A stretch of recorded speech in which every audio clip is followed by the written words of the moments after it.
Je suis heureux de vous retrouver parce que ce n'est pas la première fois que je participe à ces moments où ensemble nous essayons de comprendre ces histoires que Jésus a racontées.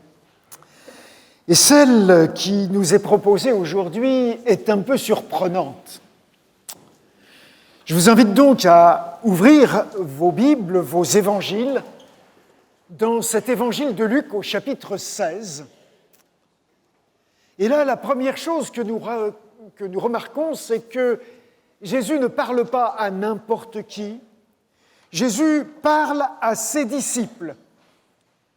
Si vous feuilletez les quelques pages qui précèdent, vous remarquerez que les trois histoires précédentes qu'il a racontées, celle d'un berger qui avait 100 moutons et qui en a perdu un, celle d'une femme qui avait 10 pièces et qui en a perdu une, celle d'un père qui avait 2 fils et qui en a perdu un. Ces trois histoires ont été racontées aux disciples, certes, mais à toute une population au sein de laquelle il y avait des gens qui critiquaient Jésus, et en particulier qui lui faisaient le reproche de s'intéresser aux gens de mauvaise réputation, aux collecteurs d'impôts, aux gens qui étaient censés ne pas être très religieux, très fidèles à la foi. Et Jésus explique dans toutes ces images que ce sont eux les personnes perdues, mais que Dieu les aime, comme un berger aime son mouton, comme une femme a besoin de toutes ses pièces d'argent pour faire ses courses, ou comme un père aime ses enfants, quelle que soit leur situation. Cette fois-ci, Jésus se tourne vers les disciples en particulier, un groupe beaucoup plus restreint, mais un groupe qui se pose des tas de questions depuis le temps qu'il chemine avec Jésus. Et cette fois-ci, Jésus va mettre en scène plusieurs personnages. Vous remarquez, en relisant le texte, que le premier des personnages qui est présenté, c'est un homme riche, visiblement un grand propriétaire, un de ceux qui ressemble à l'un que nous avions évoqué ensemble il n'y a pas si longtemps que ça. Un homme qui a d'immenses richesses et qui peut être accusé par ceux qui l'observent de ramasser ce qu'il n'a pas semé, de récolter ce qu'il n'a pas répandu. Apparemment, on a l'impression, en lisant cette histoire, que cet homme-là, lui, c'est le propriétaire, c'est le riche, c'est le capitaliste, c'est celui qui en a plein les poches et qui n'a pas besoin de travailler pour que ça rentre. Il fait travailler les autres. Et d'ailleurs, il ne s'occupe même pas lui-même de gérer ses biens, puisque le deuxième personnage que Jésus nous présente, c'est son gérant. Il avait un gérant. En principe, un gérant, c'est quelqu'un qui est capable de compter, c'est quelqu'un qui a des compétences et à qui, en principe, on fait confiance. Mais voilà qu'il y a un problème. Ce gérant a été accusé. Par qui, on ne le sait pas. Jésus ne le dit pas. Et il ne s'en préoccupe pas. Il a été accusé de dilapider les biens du grand propriétaire riche qu'il emploie. Est-ce que cette accusation est vraie? Est-ce qu'elle est fondée? Est-ce qu'elle est justifiée? Jésus ne s'intéresse pas à nous le dire. Il dit simplement que ce personnage, ce gérant, est accusé de dilapider les biens qui appartiennent à son employeur. Et donc, Jésus continue l'histoire en nous disant que l'employeur intervient. Il intervient, il le fait appeler, son gérant, et il l'interroge. « Qu'est-ce que j'entends dire de toi ?» Et sans attendre de réponse, il donne des ordres. « Tu vas rendre les comptes de ta gestion. » Maintenant, c'est l'Assemblée générale financière. On fait le point, on examine les comptes, il faut faire un rapport, bilan, les entrées, les sorties et les justificatifs surtout, je veux les voir. OK ? Mais il ne se contente pas de souhaiter voir les comptes, le bilan, avec tous les justificatifs. Il dit désormais, tu ne pourras plus gérer mes affaires. En quelque sorte, tu es vidé. Licenciement. Et il n'est pas question d'aller au prud'homme. Ouais. Alors c'est sûr que ce n'est pas une nouvelle qu'on reçoit avec beaucoup de plaisir. Et encore plus si l'accusation qui a été portée est fausse. Mais ça, on ne le sait pas. Et ça n'intéresse pas Jésus. Ce qui l'intéresse, c'est cette situation. Et une situation qui est finalement assez proche de celle que nous pourrions vivre les uns et les autres dans notre société d'aujourd'hui. Perdre un emploi, se sentir méprisé, accusé, traité de malhonnête, alors que l'on travaille et qu'il y en a d'autres qui s'en mettent plein les poches sans rien faire, c'est sûr que ce n'est pas une situation qu'on apprécie énormément. Alors on nous dit que Jésus poursuit cette histoire en nous faisant participer à la réflexion interne de ce gérant renvoyé. Il se pose des questions. Qu'est-ce que je vais bien pouvoir faire ? Bêcher, travailler la terre, retourner la terre ? Oh, trop dur pour moi. Moi, vous comprenez, je ne peux pas travailler debout, ça me donne des varices. Je ne peux pas travailler assis. Je veux bien travailler couché, mais personne ne veut m'embaucher. Ça ne vous rappelle pas quelqu'un, ça ? Oui, je ne veux pas travailler, c'est trop fatigant. Ensuite, il dit, je pourrais mendier, mais franchement, j'en ai honte. J'ai quand même ma fierté personnelle, je n'ai pas l'intention de m'asseoir là, au coin de la rue, et de tendre la main. Et encore moins avec un enfant dans les bras, en le pinçant de temps en temps pour qu'il braille et que ça marche mieux.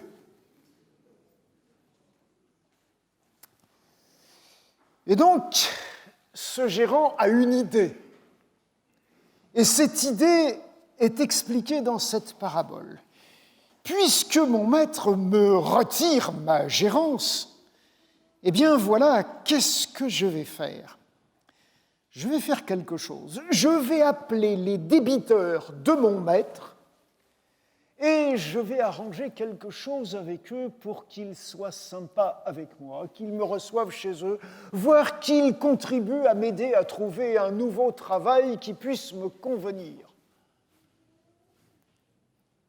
Et il appelle les différents personnages qui doivent de l'argent ou qui doivent quelque chose à son maître. Et c'est là que l'on découvre le type de personne qu'il convoque. Il y a d'abord quelqu'un qui visiblement travaille à produire de l'huile d'olive. Est-ce que c'est lui qui fait la récolte des olives sur les oliviers ? Est-ce que c'est lui qui presse ses olives et qui recueille l'huile et qui la met en jarre et qui les bouche et qui les commercialise ? C'est très probable.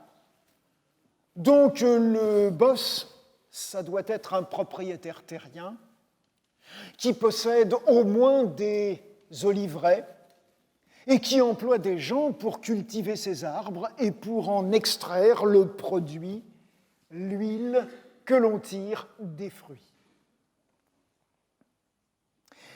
Le deuxième qui vient, c'est un cultivateur qui, lui, a ensemencé des champs dans lesquels il fait pousser du blé. Et il doit un certain nombre de sacs de blé à son patron. Et là, nous entrons dans un univers qui est cet univers de l'agriculture de cette époque. Et c'est vrai que cet univers est un univers dans lequel, eh bien, on s'attend à ce que chacun de ceux qui travaillent telle ou telle parcelle de terre et qui cultivent tel ou tel type de produit, que ce soit des arbres fruitiers, que ce soit des céréales ou d'autres produits, eh bien, on s'entend qu'il en remette une partie au patron et qu'il garde le reste pour lui-même, pour sa consommation, voire pour son commerce, de façon à pouvoir vivre et faire vivre sa famille. Voilà donc quelque chose qui nous indique un petit peu dans quel type de milieu on est et qu'est-ce que l'on fait. Et notre gérant a une réaction qui nous surprend en général quand on lit ce texte. Il va dire à celui qui produit l'huile d'olive, « Combien est-ce que tu dois au maître ?» Et il lui dit, « Voilà, je dois 100 de mesures d'huile, 100 de jarres qui contiennent de l'huile d'olive. » Et le gérant lui propose de modifier son bon et de dire, voilà, tu vas rayer la somme de 100 et tu vas écrire 50. C'est une sacrée réduction. 50% de ristourne. Alors je sais, c'est quelque chose qui est assez fréquent. Nous sommes tellement habitués à ce qu'il y ait des soldes, des actions, des ventes privées et tout un tas de trucs qui nous permettent d'acheter des choses à des prix cassés, qu'on a peut-être augmenté un peu avant.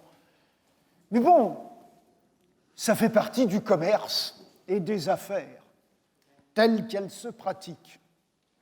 Et il va dire au deuxième qui doit lui 100 sacs de blé, allez, tu vas rayer ton reçu et tu vas marquer 80. Bon, c'est une réduction un petit peu moindre, on n'est pas chez Tati, c'est 80, bon, 20% de réduction, c'est déjà pas mal. Et ce qui nous surprend le plus, c'est que le patron est au courant de ça, qu'il est informé de ça, et qu'il va pouvoir se dire, eh bien, voilà, c'est un serviteur, un gérant qui est un gérant, certes pas honnête, puisque je l'ai renvoyé, mais c'est un gérant qui est avisé, qui est malin, qui a une certaine astuce dans ses relations avec les autres, et donc il va le féliciter pour cela. Alors évidemment, énormément de lecteurs de cette histoire sont choqués par cette attitude et disent comment Jésus peut-il raconter une histoire dans laquelle on a l'impression que quelqu'un qui est traité de malhonnête va continuer à être encore plus malhonnête en réduisant les dettes des débiteurs et en, de cette façon-là, exploitant la situation pour se faire bien voir. Et en plus, ce personnage-là est félicité. Alors évidemment, on peut dire facilement qu'il est félicité non pas parce qu'il a été malhonnête, mais qu'il a été félicité parce qu'il a été avisé, malin, et qu'on peut retrouver des paroles comme celles que Jésus a dites justement à ses disciples. « Soyez rusés comme des serpents et simples comme des colombes. » Et on peut se dire, ben voilà, on a une histoire qui nous illustre cette invitation à ne pas être naïf, à ne pas se laisser berner, mais à comprendre comment fonctionnent très souvent les relations humaines. Mais il me semble qu'il faut aller plus loin si l'on veut vraiment comprendre cette histoire. Quelques chapitres plus loin, l'Évangile de Luc va nous raconter une histoire que vous avez peut-être en mémoire. C'est l'histoire de la rencontre entre Jésus et un petit homme. C'est un homme, non pas qui descend de l'arbre, mais qui monte dans les arbres. Ce Zachée qui était collecteur d'impôts dans la ville de Jéricho. Et quand on lit l'histoire telle que Luc la raconte de Zachée, on se rend compte du fonctionnement financier de la société dans laquelle on est. Un collecteur d'impôts a pour devoir de ramener chaque année une certaine somme à l'Empire romain. Il est à un poste qui est un poste de passage, l'entrée d'une ville, le franchissement d'un pont, et il est là et il fait payer des taxes aux gens. Son devoir, c'est de rapporter une somme dite qui lui a été fixée. Et lui, il gagne sa vie, eh bien, avec le surplus qu'il reçoit. Et c'est lui qui fixe le montant du droit de passage ou des taxes sur tel ou tel produit qui circule. Et il a intérêt à fixer un prix qui ne soit pas trop élevé s'il ne veut pas faire descendre sa réputation. De cette façon-là, les gens vont accepter de payer pas trop difficilement, il va pouvoir récolter les sommes qui sont dues et lui se faire une petite vie tranquille qui marche. Mais visiblement, ce n'est pas ce que faisait Zachée. Puisque quand il rencontre Jésus et qu'il désire mettre de l'ordre dans sa vie, il va dire qu'il rembourse 4 fois ce qu'il a volé. C'est-à-dire que visiblement, dans sa façon de calculer les taxes, c'était de la surtaxe. Il en mettait une bonne couche pour pouvoir s'en mettre plein les poches. Et il est fort probable que la situation soit tout à fait comparable pour le gérant de notre histoire. Ce que le maître lui dit, c'est que chacun des travailleurs qui travaillent dans une partie de ses terres doit lui fournir une certaine quantité d'huile, de blé, d'olive, de ceci, de cela, de raisin, des produits qu'ils sont là. Il y a la part du patron, elle est fixée, et le reste, c'est pour les employés. Mais si le patron a un gérant, de quoi vit le gérant? Il n'est pas salarié. Il n'a pas un revenu fixe. La façon de fonctionner de cette société, c'est qu'il ait lui aussi son pourcentage. Et donc, chaque fois qu'un ouvrier doit une certaine quantité de produits au patron, 100 jarres d'huile, eh bien, lui, il demande 110, et il y en a 10 pour lui, et les 100 pour le patron. Quand quelqu'un doit 50 sacs de blé, il en demande 55, il en demande 60, il en demande 70, et de cette façon-là, il y a la part du patron et il y a la part du gérant. Et le gérant est libre de fixer ça.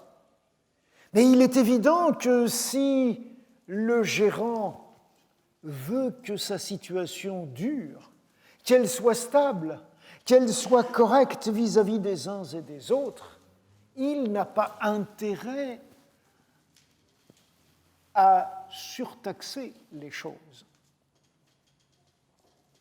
Et il est donc très probable que quand notre gérant est en train de dire à celui qui doit 100 mesures d'huile, et de lui dire, d'écrire que tu n'en dois plus que 50, le plus probable, c'est qu'il est en train d'éliminer sa part à lui. Et donc, que les 50 correspondent à la réalité de ce que le producteur devait au patron. Lui renonce à sa part. De cette façon, on voit qu'il a vraiment abusé, parce que taxer à 100%, c'est vraiment excessif. Et pour le blé, taxer à 25%, c'est quand même assez fort aussi.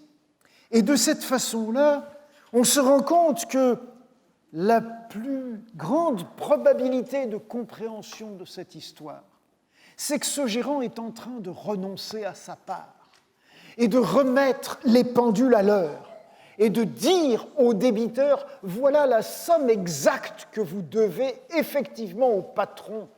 Moi, j'élimine mon pourcentage à moi, et de cette façon-là, vous rendez au patron ce que vous lui deviez réellement. Et alors on comprend beaucoup mieux pourquoi il est félicité. Parce que de cette façon-là, c'est lui qui renonce à un gain immédiat de façon à assurer un avenir.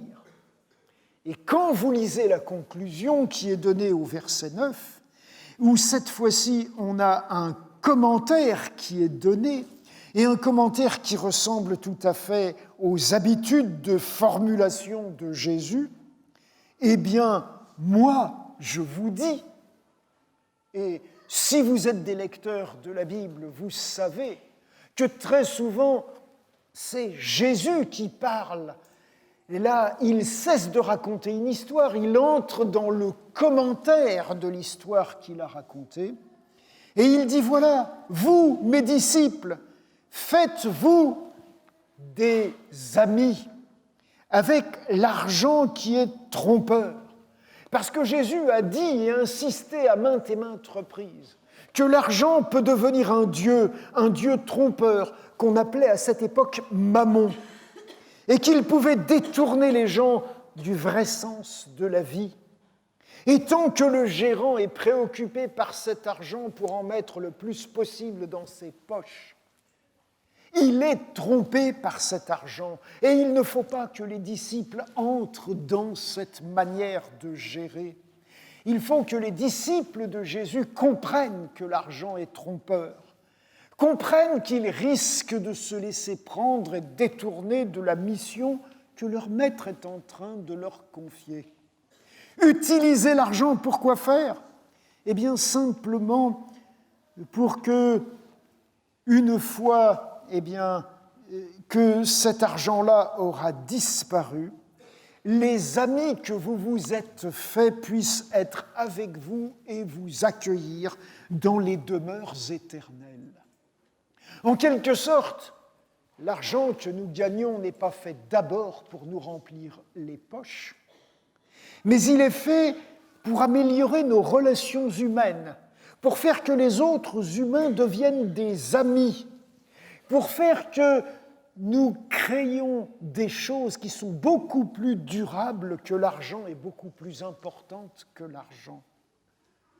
L'amitié, c'est quelque chose d'extrêmement précieux. Quand on est retraité, comme je le suis maintenant, et qu'on se rend compte des bons souvenirs que l'on a, la plupart des souvenirs positifs que l'on garde, c'est les choses que l'on a vécues avec des amis. Et les amis sont beaucoup plus précieux que telle ou telle somme d'argent, tel ou tel compte en banque, telle ou telle assurance vie ou autre produit d'épargne qu'on a pu utiliser. Se faire des amis sur cette terre, dans une situation où il y a bien des injustices, bien des choses qui ne tournent pas rond. Voilà à quoi sert l'argent.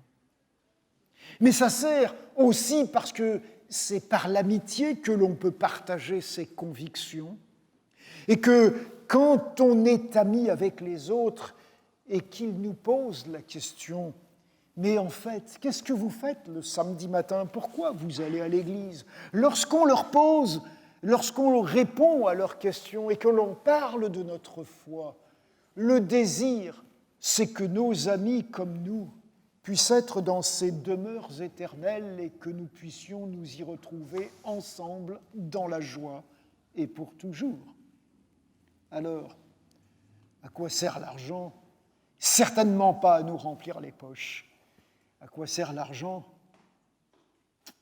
Si ça peut contribuer à nous aider à améliorer nos relations entre nous, à nous rendre service les uns aux autres, à expliquer que vivre dans la justice et dans la simplicité en renonçant, c'est beaucoup plus utile pour créer de vraies amitiés, parce que c'est l'amitié, l'amour, la fraternité, la solidarité qui sont les valeurs réelles, celles des demeures éternelles.